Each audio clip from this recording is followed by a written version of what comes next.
আমরা এত সময় ধরে প্রথম দ্বিতীয় এবং তৃতীয় জোড়ার কাজ কি কিভাবে আদায় করতে হয় এটা আমরা শিখলাম। প্রথম জোড়ার কাজ কি?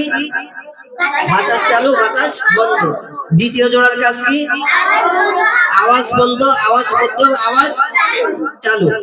এরপরে কি তৃতীয় জোড়ার কাজ কি? পুর করা বারিক করা পুর করা বারিক করা। এখন আমরা শিখবো চতুর্থ জোড়ার কাজ কি। চতুর্থ জোড়ার নাম কি? চতুর্থ জোড়ার নাম কি? ইতবাকুল ইনফিতাহ। ইতবাকুল ইনফিতাহ। ইতবাকুল ইনফিতাহ। তাহলে চতুর্থ জোড়ার কাজ কি?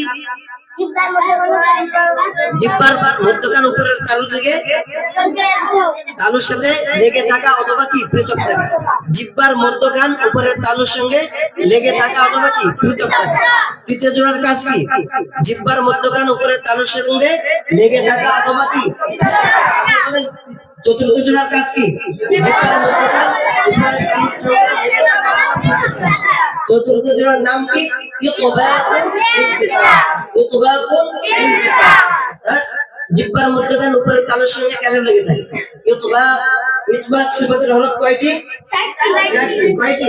4টি। ইতবাক সিফাতের হরফ কয়টি? 4টি। কি কি? সাদ জ। ইতবাক সিফাতের হরফ কয়টি? 4টি। কি কি?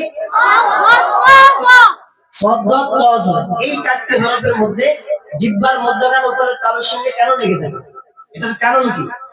ইতবাক সিফাতের হরফগুলি আদায় করার সময় জিহ্বার মধ্যখান উপরের তালুর সঙ্গে কি থাকে? লেগে থাকে। ইতবাক সিফাতের হরফগুলি আদায় করার সময় কি জিহ্বার মধ্যখান উপরের তালুর সঙ্গে কি থাকে? লেগে থাকে।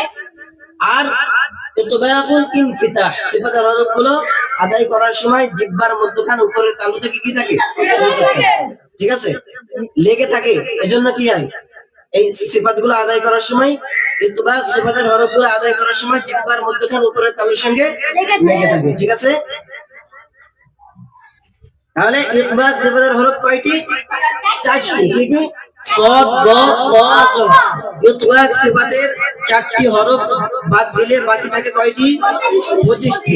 এই 25টি হরফ কিসের? ইনফিতাহ। এই 25টি হরফ কিসের? ইনফিতাহ। তাহলে আমরা প্রথম দ্বিতীয় তৃতীয় চতুর্থ এই 4টি জোড়ার কাজ শিখলাম। এই প্রথম থেকে 4 নম্বর জোড়া পর্যন্ত এই কাজগুলো আমরা সুন্দরভাবে পড়ার সময় খেয়াল করে করে আদায় করার চেষ্টা করব। তাহলে ইনশাআল্লাহ আমাদের পড়া সুন্দর হবে। হ্যাঁ।